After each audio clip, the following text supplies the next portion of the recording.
آج ہم آپ کو ایک ایسی عظیم اور نیک عورت کی ایمان افروز داستان سنانے جا رہے ہیں جن کا نام سن کر دلوں کو سکون ملتا ہے۔ وہ عورت جس نے دنیا کی سب سے بڑی سلطنت، بے شمار خزانے، بلند و بالا محلات اور دنیاوی عیش و عشرت کو چھوڑ کر اللہ کی رضا کو چن لیا۔ جی ہاں، یہ ہے حضرت آسیہ بنت مزاحم، فرعون کی بیوی۔ جیسا کہ آپ جانتے ہیں کہ فرعون دنیا کے سب سے بڑے ظالموں میں سے ایک تھا جو خدائی کا دعویٰ کرتا تھا، مگر اسی کے گھر میں اللہ نے ایک ایسی مومنہ عورت کو رکھا جس نے ظلم اور کفر کے اندھیروں میں ایمان کا چراغ روشن کیا۔ قرآن مجید میں حضرت آسیہ کا ذکر نہایت عظمت کے ساتھ کیا گیا۔ اللہ تعالیٰ نے انہیں اہل ایمان عورتوں کے لیے نمونہ قرار دیا۔ آئیے اب ہم ان کی زندگی کے مختلف پہلوؤں پر نظر ڈالتے ہیں۔ دوستوں، حضرت آسیہ مصر کے ایک معزز گھرانے سے تعلق رکھتی تھیں۔ ان کی شادی اس وقت کے طاقتور ترین بادشاہ فرعون سے ہوئی، وہ عورت جسے دنیا کی سب سے بڑی سلطنت ملی، جس کے قدموں میں دولت، شان و شوکت اور آسائشیں رکھی گئیں۔ لیکن یاد رکھیں، ایمان دل کی دولت ہے۔ حضرت آسیہ نے کبھی ان ظاہری چیزوں کو دل میں جگہ نہ دی۔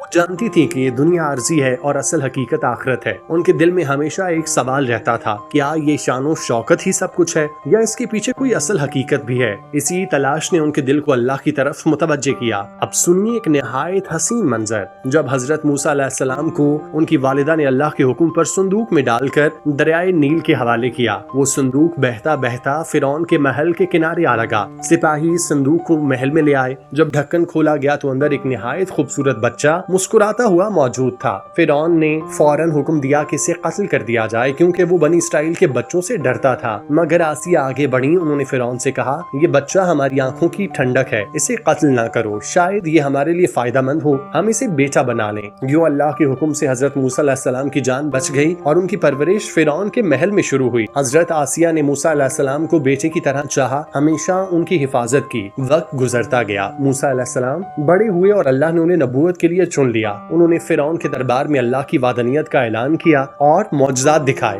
فرعون نے انکار کیا اور خدائی کا دعویٰ کرنے لگا، مگر حضرت آسیہ علیہ السلام کے دل کو یقین ہو گیا کہ موسیٰ علیہ السلام اللہ کے برگزیدہ نبی ہیں۔ وہ خفیہ طور پر اللہ کی عبادت کرنے لگیں، سجدوں میں گر کر رب کو پکارتی رہیں۔ ان کے دل میں ایک روشنی اتر گئی تھی جو کسی ظلم یا جبر سے بجھ نہیں سکتی تھی۔ دوستوں، جب فرعون کو یہ خبر ملی کہ اس کی بیوی آسیہ نے موسیٰ علیہ السلام کے رب پر ایمان لے لیا تو وہ پاگلوں کی طرح غصے میں آ گیا۔ اس نے کہا، آسیہ، تم نے میری خدائی کو چھوڑ کر کسی اور کو معبود بنا لیا، کیا تم جانتی نہیں کہ میں ہی رب ہوں؟ مگر آسیہ نے پرعزم لہجے میں جواب دیا، نہیں، میرا رب تو اللہ ہے جو آسمانوں اور زمین کا مالک ہے، تو بس ایک انسان ہے، وہ بھی ظالم۔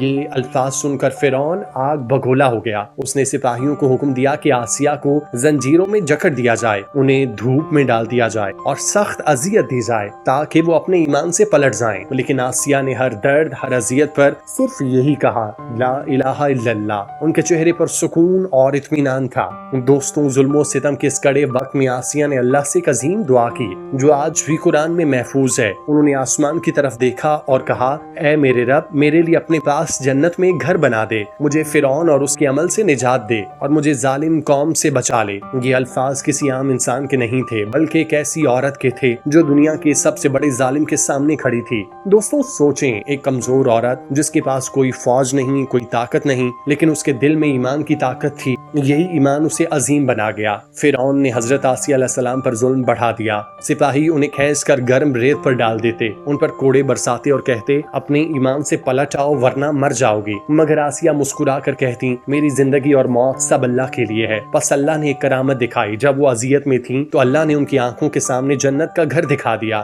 وہ جنت کا محل دیکھ کر خوشی سے مسکرا اٹھیں۔ سپاہی حیران تھے کہ وہ اذیت کے باوجود مسکرا کیوں رہی ہیں، مگر آسیہ جان چکی تھیں کہ اب ان کی منزل قریب ہے۔ آخرکار وہ شہید ہو گئیں اور ہمیشہ کے لیے جنت میں بلند مقام پا لیا۔ پیارے دوستوں، حضرت آسیہ کی زندگی ہمیں بڑے اسباق دیتی ہے۔ دنیا کی بادشاہت، دولت اور شان و شوکت کچھ بھی نہیں، اصل دولت ایمان ہے۔ عورت اگر چاہے تو فرعون جیسے شوہر کے گھر میں رہتے ہوئے بھی جنت کی سردار بن سکتی ہے۔ ایمان پر ڈٹے رہنے والا ہی کامیاب ہے، چاہے دنیا کا سب سے بڑا ظالم ہی کیوں نہ اس کے سامنے کھڑا ہو۔ حضرت آسیہ ہمیں صبر، حوصلہ اور ثابت قدمی کا سبق دیتی ہیں۔ دوستوں، ہمیں بھی اپنی زندگی میں حضرت آسیہ کی طرح ایمان کو مضبوط کرنا ہے، دنیاوی لالچ اور آزمائشوں کے باوجود اللہ پر بھروسہ رکھنا ہے۔ اللہ ہمیں بھی ان کے نقش قدم پر چلنے کی توفیق